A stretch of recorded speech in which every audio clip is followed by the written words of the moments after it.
I like Captain Kirk. Captain Kirk will fuck anybody. I seen him beam down the planet. Ever see the episode he fucked this green bitch?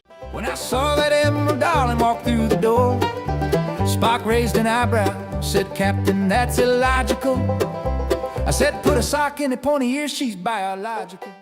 Welcome to another show. Today we're going to talk about the top 10 green women in science fiction, a celebration of iconic characters across TV, film, and literature.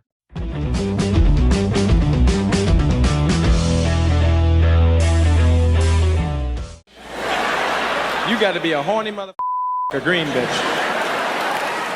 I mean, I ain't no racist, but if the bitch is green, there's something wrong with her. Oh, she's green as the lights on my bridge console. She's the only alien who stole my soul. Forget the prime directive, I'm making a scene. I don't care if she's dangerous, as long as she's green. Green-skinned alien women have become an enduring trope in science fiction, captivating audiences with their otherworldly beauty, power, and compelling storylines. Here are 10 of the most iconic green alien women featured in sci-fi across various media. Star map? Not just any star map. This one holds the secret Morgan's after. At number 10 is the Twi'lek female characters from Star Wars. The device is locked, and the key to activating it has eluded me. It's never a straight line with you Jedi, is it? While not all Twi'leks are green, notable ones like Oola and Hera Syndulla are iconic for the unique green skin tones and roles as dancers, pilots, and leaders.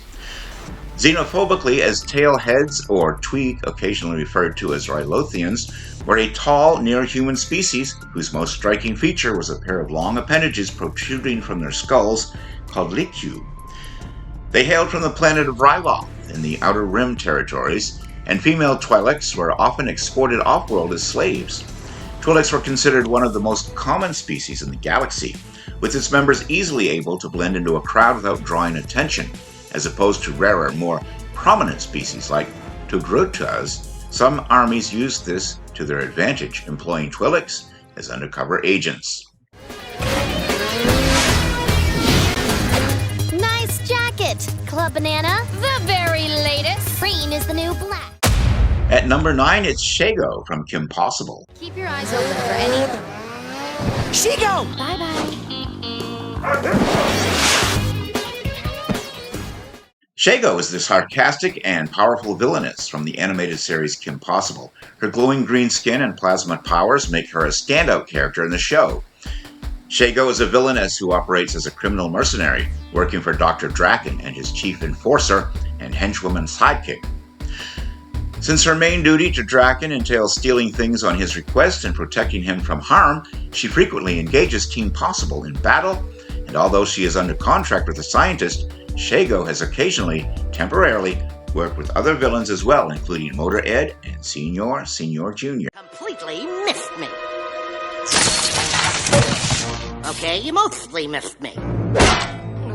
Even as a robot, he's annoying.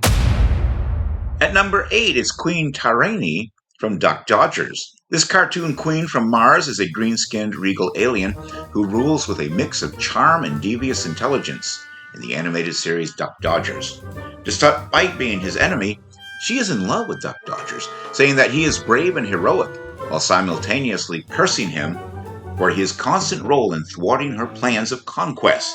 Despite this, she usually fails to recognize Dodger's actual level of incompetence, ironically making her his biggest fan.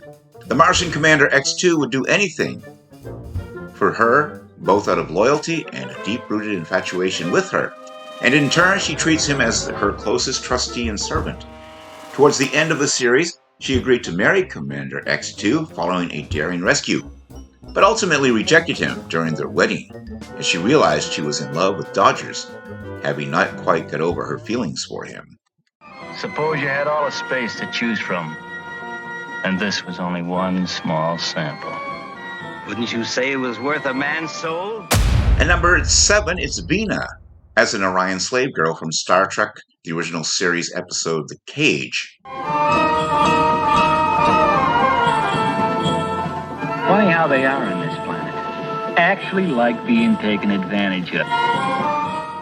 Vina is the first Orion slave girl ever shown in Star Trek, appearing in the series pilot. setting a standard for the trope. She is low on this list because Vina wasn't actually an Orion, only made that way through the Telosian's power of illusion. But she will be on this list simply because she is the first actual Orion that we see in the Star Trek franchise. Lwaxana Troi, I desire you. What? You see, your Betazoid skills would be very useful to me. Another non-Orion appears as number 6. Lwaxana Troi as an Orion in Star Trek The Next Generation, Menage a Troi. To pay handsomely for you. I don't believe this. You must be aware that every female has her price. In a memorable episode, Lwaxana Troi disguises herself as an Orion woman, adding to the legend of green-skinned women in the Star Trek universe. Inhibitor. Jen, get away from me. I'm bleeding. Get away.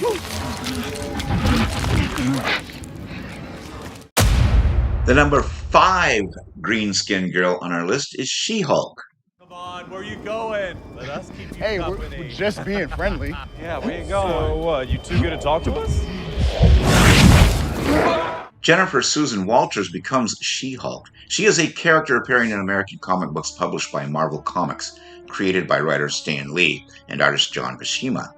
She first appeared in the Savage She-Hulk #1, November 1979. Walters is a lawyer who, after an assassination attempt, received an emergency blood transfusion from her cousin Bruce Banner and acquired a milder version of his Hulk condition. As such, Walters becomes a large, powerful, green-hued version of herself. Unlike Bruce Banner in his Hulk form, Walters largely retains her normal personality in her She-Hulk form, and particularly most of her intelligence and emotional control. Furthermore, though she is much taller in her She-Hulk form, Walters' body mass is just as dense as that of her normal human self. In any case, like Hulk, She-Hulk is still susceptible to outbursts of anger and becomes much stronger when enraged. In latter series, her transformation is permanent, and she often breaks the fourth wall for humorous effect and running gags, as the first major Marvel character to do so frequently. Although each transformation from Jennifer Walters to She-Hulk and back is created using CGI, Malia Arya plays She-Hulk on set for having reference of She-Hulk's size. Her face is replaced by the Tatiana Maslany using CGI. Maslany is 5'4", while Arya is 6'5". The original creation of the title character came from the success of The Incredible Hulk 1977. During that series run, producer Kenneth Johnson was rumored to be considering creation of a female version of the Hulk. The character would be used on the series with the intention of possibly spinning her off into her own series, as Johnson had done with the $6 Million Man and the Bionic Woman. The plan was to take David's sister, a character already established by early episodes, and have her receive an emergency blood transfusion from him. Due to the show's cancellation, this story never came to pass. However, Marvel Comics learned of this development and created She-Hulk, so they would own the rights to any such character. The character's comic book origins turned out to be similar to the plan in the TV show. The blood transfusion is still the reason for her mutation, but she is Dr. Banner's cousin rather than his sister. Furthermore, the character was established to have a milder version of her cousin's Hulk condition. Since she keeps her personality, albeit less inhibited, and her intelligence, and continues to work as an attorney in her Hulk form. In 1989, it was rumored that She-Hulk would appear and co-star in the TV film The Trial of the Incredible Hulk, but it did not happen. Around that time, a TV series about the character was planned for ABC, starring Mitzi Kapture and volleyball champ Gabrielle Reese as She-Hulk. It would have been a direct sequel to the TV series The Incredible Hulk, but the project was officially declared dead in 1991 because they couldn't find the right actress to play her alter ego, Jennifer Walters. Eventually, a live-action film about She-Hulk was being developed in the early 1990s. Larry Cohen was set to write and direct the film, while Bridget Nielsen ended up being cast as Jennifer Walters' She-Hulk. Although Nielsen posed for photos dressed as the character, the film was scrapped and never happened. My name is McGann Moores. I'm the last daughter of Mars. The number 4 green-skinned girl on our list is Martian Manhunter's female kin, namely Miss Martian from DC Comics. Only one of us is walking out of here, and I told you I'm whatever I need to be to survive. And now you'll be a killer. John Johns, the Martian Manhunter, has several female relatives and counterparts, including Miss Martian, Megan Moores, who are depicted as green-skinned Martians with incredible psychic and shape-shifting powers. Miss Martian, also known as Megan Moores, is a character from the DC Comics and the niece of Martian Manhunter. She is a white Martian who travels to Earth to follow in the footsteps of her mentor. In her civilian identity, she is a high school student named Megan Morse. Miss Martian is known for her superhuman abilities, including shape-shifting, invisibility, and telekinesis. And she often works as a member of the Teen Titans and the New Titans. She seeks to prove herself and work towards the rehabilitation of her race, which is often stigmatized on Earth. Like all Martians, she can be weakened by fire. This is due to her pyrophobia, which all Martians suffer from, with fire being the Martians' Achilles heel, equivalent to Kryptonians' weakness to kryptonite. Exposure to fire typically causes her to lose control over some of her powers, which leaves her very faint and weakened. The Trial by Fire storyline reveals that the Guardians of the Universe deliberately gave the Martians pyrophobia to render them docile and suppress their aggressive nature. Miss Martian was created by Jeff Johns and Tony Daniel and first appeared in Teen Titans Volume 3, number 37 in 2006. Miss Martian is named Megan Morse after Megan, the wife of former Marvel Comics editor Ben Morse, who is a friend of Johns. Johns initially created the character when he was told by DC editorial staff that he could not use Supergirl, who was a member of the League of Superheroes at the time. What is it? Another solar gale? The robot would have warned us if it was. Take a look.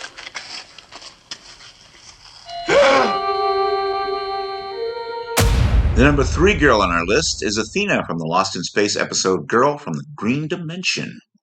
She's an optical illusion, nothing more. She is not an illusion, and my sensors indicate that she can also see you. Will, Dr. Smith, and the robot are at their radio telescope installation some distance from the camp when a cosmic storm strikes. The mechanism is affected by the storm, and they discover that they are able to see into another dimension, and perhaps even into the future. When Dr. Smith looks, he sees Athena, whom they encountered earlier in outer space, and she sees him. When she appears, Smith flees, but later decides she might help him gain the ability to see into the future. Smith intones, "The moving finger writes, and having writ, moves on." This beginning of the famous line is from the Rubaiyat of Omar Khayyam. Simply states that once done cannot be undone. This episode features a return from the floating green space lady who was last seen in the Season 2 opener, Wild Adventure from 1966. There were 3 scenes cut from this episode when it ran overtime. These scenes explained why Dr. Smith became more friendly towards Athena after he learned her ability to see into the future. You have the bearing of a man of honor. I have no words for an honorless thief. Then why stop the big guy? Simple. You know where to sell my ore. The number 2 girl on our list is Gamora from the Guardians of the Galaxy Marvel Cinematic Universe. I'll need this. Good luck. It's internally wired. I'll figure something out. Why is this one here? I'm gonna die surrounded by the biggest idiots in the galaxy. A fierce warrior and adopted daughter of Thanos, Gamora stands out as a highly skilled combatant and prominent member of the Guardians of the Galaxy team in both comics and films. Zoe Saldana nearly broke Chris Pratt's ribs while filming a fight sequence. During training, Pratt and Saldana would wear protective gear so they could actually hit each other. However, when the day came to film this particular scene, Pratt forgot to wear his protective gear and did not tell Saldana because he thought she would hold back if she knew Saldana, under the impression he was wearing this gear as he usually did, kicked him square in the ribs, which made Pratt fall to the ground. According to Pratt, he had a bruise for the remainder of filming. Zoe Saldana wanted to portray Gamora through makeup rather than computer graphics imagery or performance capture. Give her a better feel for the character. Before we look at our number 1 pick, here are a few honorable mentions. Well, that explains a lot. No one is coming to attack your ship. Please, release us. Captain.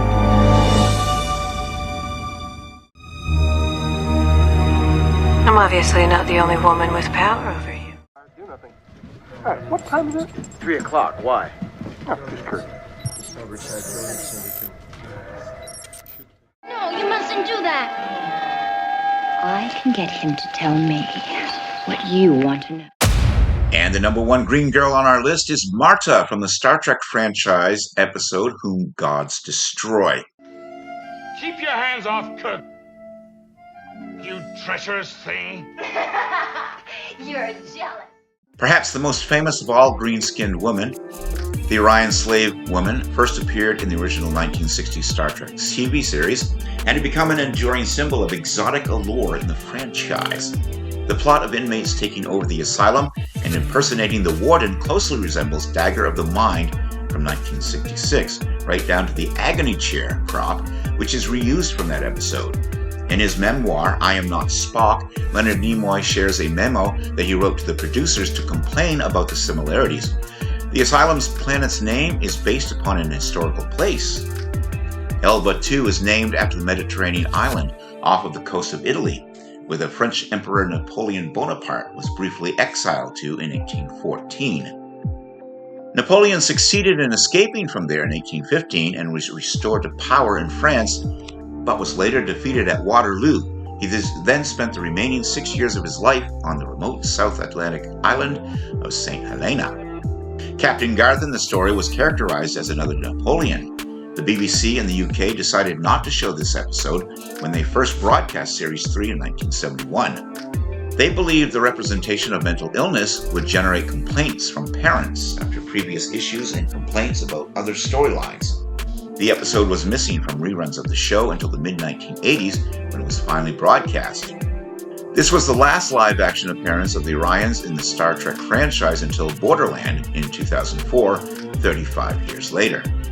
Marta is a rare and perhaps unique example in the original series of a woman knocked out by Spock's neck pinch.